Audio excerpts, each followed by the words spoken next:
Hello students, आज की इस वीडियो में हमने स्टार्ट किया है क्लास 9 का chapter number first number system का असाइनमेंट नंबर 1। इस असाइनमेंट में आप देख सकते हैं कि टोटल क्वेश्चंस है 13 और इसमें 1 मार्क्स वाले टोटल क्वेश्चन है 6, 2 मार्क्स वाले टोटल क्वेश्चन है 3 मार्क्स वाले 2 क्वेश्चन है और 5 मार्क्स वाले 2 क्वेश्चन है। ये सभी क्वेश्चंस वो क्वेश्चंस हैं जो एग्जाम्स में पूछे जाते हैं या एग्जाम्स में पूछे गए हैं। तो आज की वीडियो बहुत इंपॉर्टेंट वीडियो है, इसको अंत तक जरूर देखिएगा। Assignment number 1 chapter number first class 9 number system. इस फर्स्ट असाइनमेंट का क्वेश्चन नंबर फर्स्ट ये है, √3 is a dash number, natural number, rational number, whole number और इरेशनल नंबर। और हम ये जानते हैं कि जितने भी रूट्स वाले नंबर होते हैं वो सभी इरेशनल नंबर होते हैं क्योंकि उन्हें p/q फॉर्म में नहीं लिख सकते। और दूसरी बात ये ध्यान रखिएगा कि रूट के अंदर कभी भी कोई प्राइम नंबर लिखा हुआ है, अगर रूट के नंबर कोई भी प्राइम नंबर लिखा हुआ आता है तो वो हमेशा एक इरेशनल नंबर ही होता है। क्वेश्चन नंबर 2 का सॉल्यूशन ये है कि इसे पूरा सोल्व करने के बाद ही हमें आंसर मिलेगा। 1 क्यूब 1 के इक्वल होता है, 2 क्यूब 8, 3 का क्यूब होता है 27 और इस सब पे पावर है कितनी 1/2। इन सब का सम आएगा 36 और 36 की पावर 1/2 का आंसर कितना होगा। 36 को हम लिख सकते हैं 6 का स्क्वायर इनटू में 1/2, जहाँ 2 से 2 कैंसिल हो जाएगा और 6 की पावर 1 का आंसर आएगा 6, जिसका फर्स्ट ऑप्शन ए सही आंसर है। क्वेश्चन नंबर 3 में हमें x की वो वैल्यू फाइंड आउट करनी है कि अगर हम उसका क्यूब रूट निकालते हैं तो उसका आंसर रेशनल आना चाहिए। तो यहाँ पे बच्चों लिखा हुआ है क्यूब रूट ऑफ x, तो इसका मतलब होता है कि x की पावर है 1/3।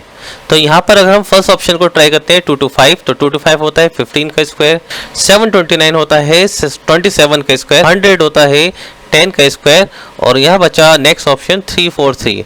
तो 343 क्या किसी का स्क्वायर होता है या क्यूब होता है? तो 343 7 का क्यूब होता है। तो इसका जो फाइनल आंसर है या इसका जो करेक्ट आंसर है वो है डी। अगर डी ऑप्शन में हम x की वैल्यू 343 यहाँ पे पुट करते हैं तो इसका आंसर 7 आएगा और 7 एक रेशनल नंबर है।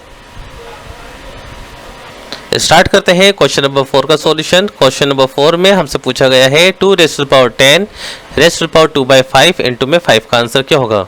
तो हम ये जानते हैं कि अगर किसी नंबर पे पावर है तो उसकी मल्टीप्लाई हो जाती है। तो 2/5 की अगर मल्टीप्लाई करते हैं हम 10 से और फिर बाद में मल्टीप्लाई 5 से तो क्या आंसर आता है। तो यहाँ पे 5 से 10 कैंसिल हो जाएगा, 5 to 10, तो यहाँ बचेगा 2 की पावर 4 इनटू में 5 एंड 2 की पावर 4 इक्वल होता है बच्चों 16 के मल्टीप्लाई 5, 16 की मल्टीप्लाई कीजिए 5 से तो इसका आंसर आएगा 80। तो इसका फर्स्ट ऑप्शन सही आंसर है। क्वेश्चन नंबर 5 के लिए आपको कुछ बातों का ध्यान रखना होगा कि मान लीजिए आपको 0.a बार का आंसर निकालना है। तो याद रखिएगा कि अगर 0.a बार का आंसर हमें निकालना है तो इसका आंसर यही होता है a अपॉन में 9। मान लीजिए आपको आंसर निकालना है 0.a इंटू बी का बार, तो इसका आंसर होगा a इंटू में b अपॉन में 99। तो यानी जितने डिजिट पे बार होगा उतने डिजिट्स अपॉन में आ जाएंगी 9 की फॉर्म में। तो यहाँ पे हमारा सवाल है 0.001 बार का आंसर बताइए। तो बच्चों इसका आंसर होगा 1 अपॉन में 999। तो इसका आंसर है सी ऑप्शन इसका करेक्ट आंसर है। क्वेश्चन नंबर 6 में हमें आंसर बताना है 6 की पावर हाफ इंटू 8 की पावर हाफ का आंसर क्या होगा। तो एक रूल है जिसमें हम ये जानते हैं a की पावर m इंटू बी की पावर m। यदि पावर एक जैसी हो तो नंबर्स की मल्टीप्लाई कर देते हैं और जो कॉमन पावर है m वो होल पर आएगी। इसी तरीके से यहाँ पर सवाल है 6 की पावर हाफ इंटू 8 की पावर हाफ का आंसर क्या होगा। तो यहाँ पे कॉमन पावर है हाफ, तो 6 की 8 से मल्टीप्लाई हो जाएगी और जो हाफ पावर इन दोनों पे थी कॉमन वो इस पूरे पर एक बार आ जाएगी। तो यहाँ पर आंसर होगा 48 की पावर हाफ। तो इसका ऑप्शन नंबर ए सही आंसर है। क्वेश्चन नंबर 7 में सॉल्यूशन ये है। क्वेश्चन नंबर 7 में पूछा गया है find 3 rational numbers between 3/5 and 4/5। अगर आपको 3/5 और 4/5 के बीच में 3 रेशनल नंबर निकालने हैं तो आप क्या कीजिएगा कि 3 + 1 कितने होते हैं 4। तो आप न्यूमिनेटर और डिनोमिनेटर को 4 से मल्टीप्लाई कर देना। यहाँ पर भी दूसरे डिजिट को भी हमने 4 से न्यूमिनेटर और डिनोमिनेटर को मल्टीप्लाई कर दिया। तो यहाँ पे न्यूमिनेटर आएगा 12/20 और दूसरा हमारे पास जो फ्रैक्शन है वो बन जाएगा 16/20। और यहाँ पे हमें कितने रेशनल नंबर लिखने हैं, यहाँ पर हमें टोटल 3 रेशनल नंबर लिखने हैं। तो आप यहाँ पर हेडिंग डालना सबसे पहले कि 3 रेशनल नंबर्स। पहला रेशनल नंबर होगा 13/20, नेक्स्ट रेशनल नंबर होगा 14/20 और उससे नेक्स्ट रेशनल नंबर होगा 15/20। ये 3 रेशनल नंबर हमारे आंसर से। असाइनमेंट नंबर का क्वेश्चन नंबर 8, उसका सॉल्यूशन ये है, हमें x की वैल्यू गिवन है √7 माइनस √6। तो इसी तरीके से हम 1/x की वैल्यू निकाल लेंगे 1/√7 माइनस √6। अब आप इसको सिंप्लीफाई करने के लिए डिनोमिनेटर को रेशनलाइज कर दीजिए। तो डिनोमिनेटर को रेशनलाइज करेंगे तो हमारे पास आएगा √7 प्लस √6, डेट इज 1/x की वैल्यू आएगी √7 प्लस √6 अपॉन में √7 का स्क्वायर माइनस √6 का स्क्वायर। यहाँ पर एक आइडेंटिटी लग गई a प्लस बी इंटू में a माइनस बी की, डेट इज 1/7 का आंसर आएगा √7 प्लस √6 अपॉन में 1। इसको ऐसे रूट कैंसिल कीजिए तो यहाँ पे बचेगा 7 - 6 और 7 - 6 होता है 1 और 1 हम अपॉन में नहीं लिखते, बट हमें आंसर निकालना था x प्लस 1/x का आंसर। तो सबसे पहले x की वैल्यू रख दीजिए। तो x की वैल्यू है √7 माइनस √6, इसके बाद इसके प्लस में 1/x की वैल्यू रख दीजिए। 1/x की वैल्यू है √7 प्लस √6। तो यहाँ पे बचा हमारे पास √7 प्लस √7। इन दोनों √7 को जब प्लस करेंगे तो इसके मल्टीप्लाई में यहाँ पे 1 है, इसके मल्टीप्लाई में 1 मान लीजिए। तो 1√7 और 1√7 ये कितने आ जाएंगे 2√7। क्वेश्चन नंबर 9 में सवाल ये पूछा गया है कि √2 और √3 के बीच में हमें 2 इर्रेशनल नंबर फाइंड आउट करने हैं। तो बच्चों √2 और √3 के बीच में 2 इर्रेशनल नंबर आप कैसे निकालेंगे। तो √2 की आपको डेसिमल की वैल्यूज़ याद होंगी 1.41 और √3 की डेसिमल वैल्यूज़ है होती है 1.73। आपको यहाँ पे कितने इर्रेशनल नंबर लिखने, 2 इर्रेशनल नंबर्स। तो फर्स्ट इर्रेशनल नंबर क्या होगा, यहाँ पर जो 1.41 के बाद आएगा तो वो हो सकता है 1.420,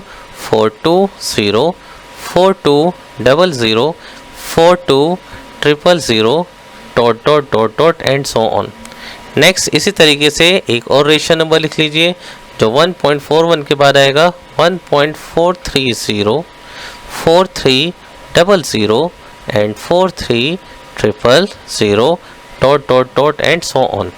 ये नंबर्स नॉन टर्मिनेटिंग और नॉन रिकरिंग फॉर्म होती हैं और जितनी भी non terminating non recurring form होती हैं वो सभी इर्रेशनल नंबर होते हैं। क्वेश्चन नंबर 10 जो कि 3 मार्क्स का है और इसमें पूछा गया है कि √5 को नंबर 9 पे कैसे रिप्रेजेंट करेंगे। तो हम √5 को नंबर 9 पे रिप्रेजेंट करने के लिए सबसे पहले हम इसे 2 पार्ट्स में ब्रेक करते हैं। तो हम इसे लिख सकते हैं 4 + 1, जिसमें 4 को हम लिखेंगे 2 का स्क्वायर और 1 को लिखेंगे 1 का स्क्वायर। और नंबर 9 पे √5 को रिप्रेजेंट करने के लिए कि जब हम एक नंबर को 2 पार्ट्स में ब्रेक करते हैं तो वहाँ पर हम यूज़ करते हैं पाइथागोरस थ्योरम का कंसेप्ट। पाइथागोरस थ्योरम के अकॉर्डिंग जो हमारे ट्राइंगल की हाइपोटेन्यूज होती है वो इक्वल होती है b² + p² के। ओके, अब इसको हम कैसे यहाँ पे सॉल्व करेंगे, इसको कैसे हम शो करेंगे, देखते हैं हम इसको ग्राफिकली। एक स्ट्रेट लाइन ड्रॉ करने के बाद आप यहाँ पे कंसिडर करिए 0, 1, 2, 3, 4। जो फर्स्ट स्क्वायर है वो फर्स्ट स्क्वायर राइट ट्राइंगल की फर्स्ट साइड यानी बेस को रिप्रेजेंट करता है। तो इसका मतलब हमें बेस लेना है 2 यूनिट्स का। तो 0 से लेके 2 यूनिट का बेस हम यहाँ पे कंसिडर करेंगे 0 से लेके 2। और यहाँ पर हमें हाइट, ये जो 1 स्क्वायर है ये सेकंड साइड को रिप्रेजेंट करेगा जो कि राइट ट्राइंगल की परपेंडिकुलर होगी। तो यहाँ पे हम 1 यूनिट की एक परपेंडिकुलर लाइन ड्रॉ कर लेंगे और यहाँ पे हम ड्रॉ करेंगे 1 यूनिट की एक परपेंडिकुलर लाइन। जैसे ही हम यहाँ पर 0 को 2 से ज्वाइन करेंगे तो हमारे पास ये बन जाएगा एक राइट ट्राइंगल। तो आप सभी देख सकते हैं कि हमने इसका बेस कितने यूनिट्स का लिया है, 2 यूनिट्स का, और इसका जो परपेंडिकुलर है वो हमने यहाँ पर कितने यूनिट्स का लिया है, 1 यूनिट का। जैसे ही हम यहाँ पे 2 साइड्स ड्रॉ करेंगे तो हमारे पास यहाँ पे जो एक लेंथ आएगी वो लेंथ आएगी हमारे पास √5। इस 0 पर हम रखेंगे कंपास को और यहाँ पे सबसे ऊपर वाले पॉइंट पे हम रखेंगे कंपास की नोक को या पेंसिल को, और यहाँ पर हम एक आर्क लगाएंगे। तो जो आर्क यहाँ पे इस पॉइंट पे टच करेगा वो पॉइंट हमारे पास होगा √5। तो यहाँ पे ये वाला जो पॉइंट होगा ये पॉइंट हमारे पास √5 होगा। तो हमने नंबर लाइन पर √5 को इस तरह से रिप्रेजेंट कर दिया है। तो चलते हैं नेक्स्ट क्वेश्चन की ओर, जो कि क्वेश्चन नंबर है 11। और क्वेश्चन नंबर 11 में हमें यहाँ पे कुछ नंबर्स दिए हैं और उसे हमें सिंप्लीफाई करना है। तो फर्स्ट नंबर है 25, जिसमें हम 25 को लिख सकते हैं 5 का स्क्वायर, और इस 25 पे पावर थी 3/2, जिसमें 2 से 2 कैंसिल हो जाएगा। मल्टीप्लाई 81, और 81 को हम लिख सकते हैं 3⁻⁴, और इस पे पहले से एक पावर है 1/4, जिसमें 4 से 4 कैंसिल हो जाएगा। डिवाइडेड बाय 125 होता है 5 का क्यूब, और इस पे पावर है 2/3, जहाँ पे 3 से 3 कैंसिल। 27 होता है 3 का क्यूब, और इस पे पावर है 2/3, जिसमें यहाँ 3 से 3 कैंसिल हो जाएगा। मल्टीप्लाई में बचा 8, और 8 होता है 2 का क्यूब, और इस पे पावर है 4/3, यहाँ 3 से 3 कैंसिल। तो जितनी पावर्स बची उसे हम एक्सपेंड कर लेते हैं 5 की पावर 3, जिसको हम सोल्व करेंगे तो आएगा 125 इंटू में 3 की power 1 that is 3 divided by 5 का स्क्वायर। 5 का स्क्वायर होता है 25 इंटू में 3 का स्क्वायर दैट इज 9 मल्टीप्लाई 2 की पावर 4 विच इज 16। यहाँ पे अगर हम 25 से इसे डिवाइड करते हैं, 25 125 को काटेगा, 25 5 ज़ा 125, 3 को 9 से डिवाइड कर देंगे, 3 3 ज़ा 9। तो यहाँ पर न्यूमरेटर में बचेगा 5 और डिनोमिनेटर में बचेगा 16 इंटू 3, एंड 16 इंटू 3 होते हैं 48। तो इसका जो फाइनल आंसर है वो है 5/48। चलिए स्टार्ट करते हैं क्वेश्चन नंबर 12 का सॉल्यूशन, जिसमें पूछा गया है 0.235 बार प्लस 0.47 बार की p/q फॉर्म क्या होगी।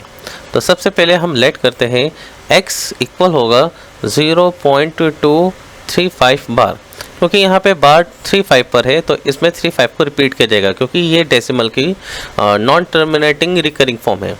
तो 0.235 डॉट एंड सो ऑन, और इसे हम कंसिडर कर लेते हैं इक्वेशन नंबर फर्स्ट।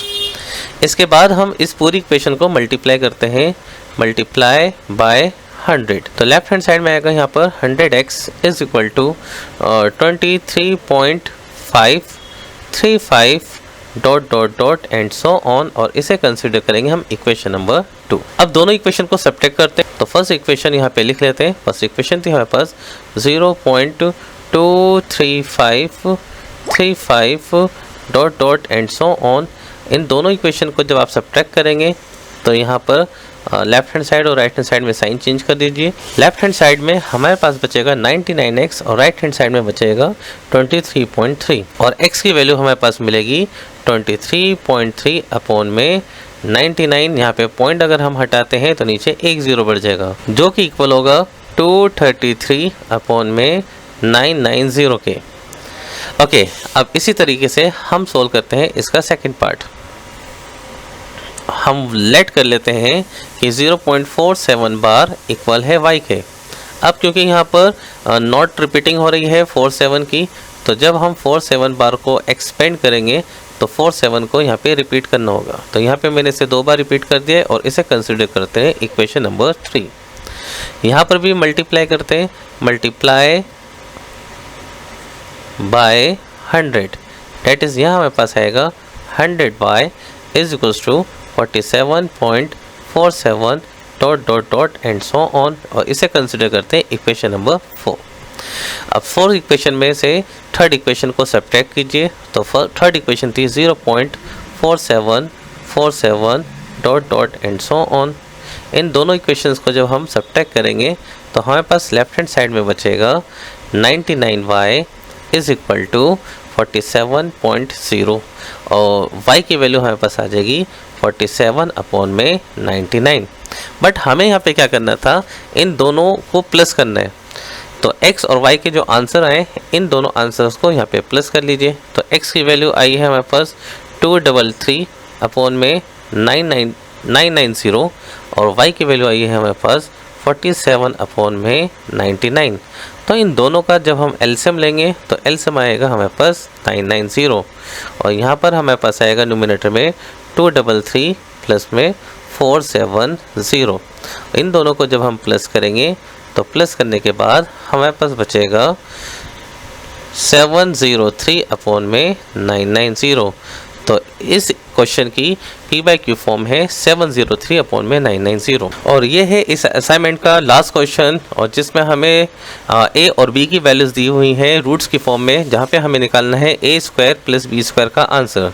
तो यहाँ पर अगर हमें a square plus B square का आंसर निकालना है तो इसके लिए हम कैलकुलेट कर सकते हैं a प्लस बी का होल स्क्वायर माइनस 2ab और इसे कंसिडर कर लेते हैं हम इक्वेशन नंबर फर्स्ट। तो a square plus B square को सोल्व करने के लिए हम इस क्वेश्चन को दो पार्ट्स में ब्रेक करेंगे। फर्स्ट पार्ट में हम a प्लस बी निकालेंगे और सेकंड पार्ट में हम a इंटू बी निकालेंगे। चलिए स्टार्ट करते हैं हम इसका फर्स्ट पार्ट। तो हमें सबसे पहले a और b को प्लस करना है। तो a की वैल्यू लिख लेते हैं। a की वैल्यू है √5 माइनस √3 अपॉन में √5 प्लस √3 और इसमें प्लस करनी है b की वैल्यू। b की वैल्यू है √5 प्लस √3 अपॉन में √5 माइनस √3।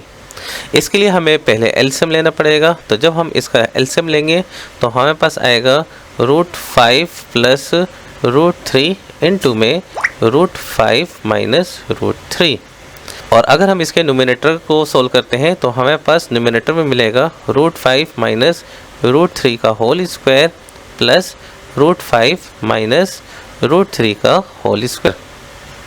अब यहाँ पे हम आइडेंटिटीज़ खोल देते हैं a माइनस बी के होल स्क्वायर की।